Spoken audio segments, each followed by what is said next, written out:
გამარჯობა, ჩემო კარგებო, ვერაფერი კარგი, რაც არ უნდა მოხდეს ადამიანის კვლელობის მცდელობა, ასე რომ დავარქვათ მარტივად.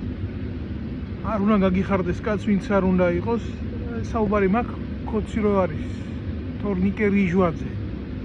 თუ გამოვიდა საერთოდ კომიდან საცოდავი, როგორც ქოცებმა გაავრცელეს ინფორმაცია, თურმე თვითმკვლელობა სცადა. ეგ თვითონ მეწოდება და საცოდავია, იმიტომ რომ ამ დღეში მოიქცია საქმე, მაგრამ უფრო საცოდავი არის ის, ვისაც ამის ჯერა ყველაფერი. როგორც ნაცების დროს ვარძელაშვილის სახში ვითომ შემთხვევით იარაღის არასწორი გამოყენებისთვის ხალხი რო კვდებოდა.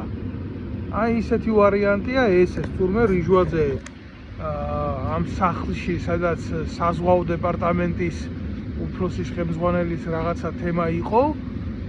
იარაღი რაღაცა გავარდა, არასწორად გავარდა, თურმე ამან თურმე მკვლელობასთან ვერ გაიგებ რაში არის ბოლომდე. საქმე ისეთი ბინდბუნდითაა მოწული, როგორც ქოცების თემა და თურმე როგორც იყო და რანაირად იყო, ახლა ფილტვი აქვს ძიმე მდგომარეობაში სტაბილურად ძიმია, არ ამბობენ რომ ფაქტიურად მკვდარია. თუ რა ქოცებს ახლა მაგათ სიცოცხლე რო აწყობდეთ, მაშინ ყველაფერს იზამდნენ რომ გადარჩენილიყო.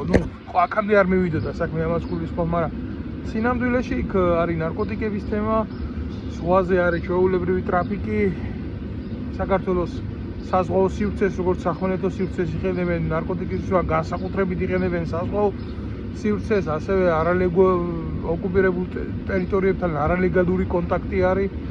იქ არა მარტო ნარკოტიკების, არა მარტო ოქროს, არა მარტო ასეთი აკრძალული ნივთიერებების გადმოტანა ხდება, არამედ არის ანტიკვარიატის მიმოცვლა და მთელი ამბები ახლა არ ჩავალ ამაში და ამას ამ ბევრი ინფორმაცია ქონდა ამ ყველაფერთან დაკავშირებით, ამიტომ რიჟვაძის არსებობა იყო პრობლემა.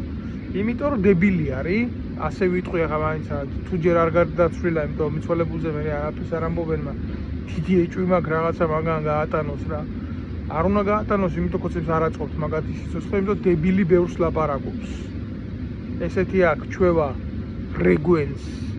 ამიტომ ახლა რასიზა მისი დღევანდელი მდგომარეობა შეიძლება სიბრალულს იმსახურებდეს, მაგრამ სიმართლე არ არის ორგანიზმი, რომ შეიცოდოს, სიმართლე უნდა ითქვას. და ბოროტებას შეუძლია იცოხოს ამის გულისთვის რამდენიც უნდა. ასე რომ რიჟვაძეს კიდე არალეგალურ მშენებლობებთან ბათუმში ძალიან დიდი ბიზნესი ჰქონდა და ბიზნეს აკეთებდა მესამე-მეოთხე პირები მაგის გაცემული ნებართვებით. და ბევრი არის კიდე ბათუმში ეგრეთ წოდებული სამშენებლო კომპანიებში, ახლა მაგ თემას არ გავყვები, რომელიც პატიოსანი მოქალაქეების ქონებების დაუფლებას ცდილობენ, მათ შორის ემიგრანტების. მაგ თემაზე შეიძლება უახლოეს მომავალში ძალიან ბევრი ადამიანის საჯარო პასუხისმგებლობა დავაყენდა, როცა შეიცვლება ეს მთავრობა. მერე სისხლის სამართლის პასუხისმგებლობაც მივაყოლო ბარეორის.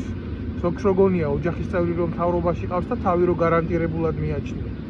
ნებისმიერ დროს მაღალი და გაცილებით დიდი ქონების და თანხების მიტაცება მოქალაქეების არის კრიმინალი, რომელსაც არ აქვს ხანდაზმულობის ვადა.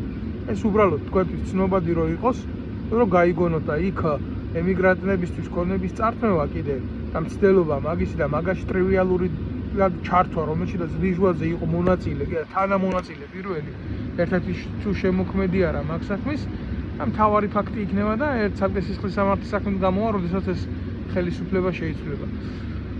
როგორც პიროვნება მეწოდება და როგორც ადამიანი მეწოდება, მაგრამ ეს არის რეალობა, გარდაუვალი რეალობა და ეს არის მოშორება, ბინზური მოშორება, მოლაპარაკე პირის, რომელსაც ბოქლომი არ ედებოდა და არ შეიძლება დადებოდა. მოწმე მოიშორის რა. მოწმე მოიშორის, იმიტომ ხვალდაზე შეიძლება ეგ ტიპი სასამართლო პროცესზე მოწმედ წარდგენილიყო ამას წინააღმდეგ და არ აწყობთ ახლა იქ ძალიან ბევრი შიშავები აქვს ნაკეთები. ეგრეა რა. ფრთხილად იყავით, იარაღი არ გაგივარდეთ. კოცებო. და გულახდილად გეტყვით კიდე ის ტიპი მეწოდება, ვინც რაღაცა დაუჭერიათ რა იარაღის უდიერად შენახვისთვის. სულელე რაღაც სიბრიყვე. აი ეს კაცი მართლა მეწოდება რა. აი ეს არის ჭეშმარიტი მსხვერპლი. მივიდნენ ჯერ ესროლეს და მერე ვიღაცა შეტენეს, ან ვიღაცან თავზე აიღო რაღაცის ფასი, თავიცეს უკვე მისი საქმეა. მაგრამ სიბრალულს იმსახურებს, იმიტომ რომ ჩასვამენ კი თუ თუ გაასაღეს ბოლომდე გადაწყვეტეს რომ გაასაღონ, იმას სერიოზულად ჩასვამენ და მე ალბათ შეწყალებით ან რაღაცით ეცდებიან გამოუშვან, მეთოდები ბევრი აქვს. სიმართლის დასამალად ყველას იბინძურეს მიმართავენ. წუხარო ასეთი რაღაცა გჭირს. რიჟვალზე შეიძლება როგორც ადამიანი ცოდვაა, მაგრამ ჩემი ერი უფრო ცოდვაა ვიდრე რიჟვალზე.